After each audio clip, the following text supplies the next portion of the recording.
Semapa dimulai. Assalamualaikum hai Tuan Misan. Salam haluan kamu bandeka. Salam kewarih dengan sahabat.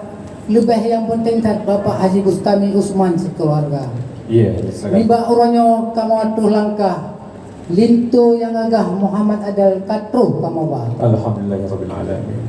Waalaikumsalam. Ulun sambut salam gerakan Bandung Warih saudara. Tungku bisalam Nabi ken sunat jaro tamu tanda mulia. Mulia warih ranuk lampuan, mulia rakan mameh suara. Kru semangat alhamdulillah lintu mutuah hatu tukuba di hotel Tiara yang cukup indah, cukup megah di Sumatera Utara.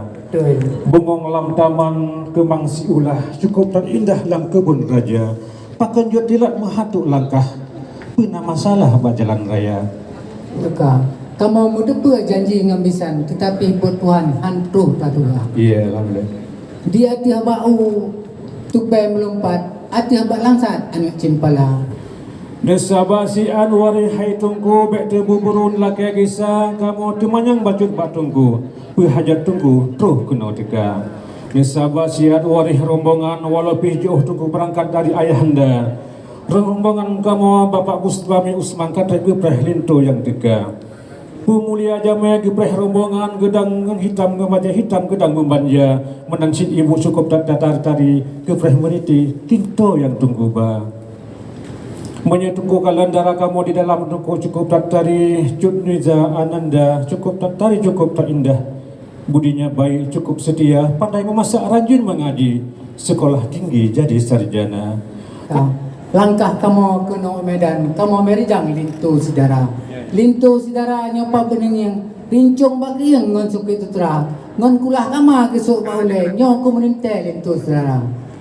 Alhamdulillah. Cukup tak indah, Gudong Tiara cukup tak indah, Gudong tak megah di Sumatera Utara. Ya, Menya dijabat baik Tengku Gundah, Bapak Pesantren Profesor Dr. Hasbalah pernah juara. Oh, alhamdulillah juga. Bungong jumpa megah di Aceh, bungong tak lebih indah lagi na.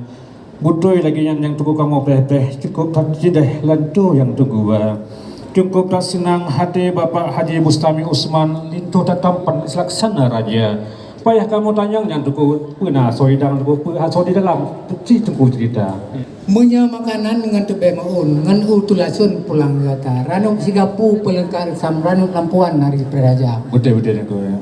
Cuma Alhamdulillah rahmat batuhan kajit hai besang tamang segera lintu yang muda serta rombongan tamang udalam niba istana. Maah ulunnya kamu mengkalam ke macam-macam ulun periksa. Ulun tuanya wakilah Bapak Haji Bustami Usman adat dengan resam kamu laksana.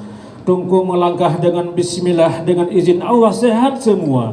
Tungku melangkah dengan muslihat kamu jaintat putra di dalam istana. Ya, silakan. Kru semangat alhamdulillah pintu katehah ke kamu rasa alam hati hanali gundah kamu akan lepah tamang dalam istana.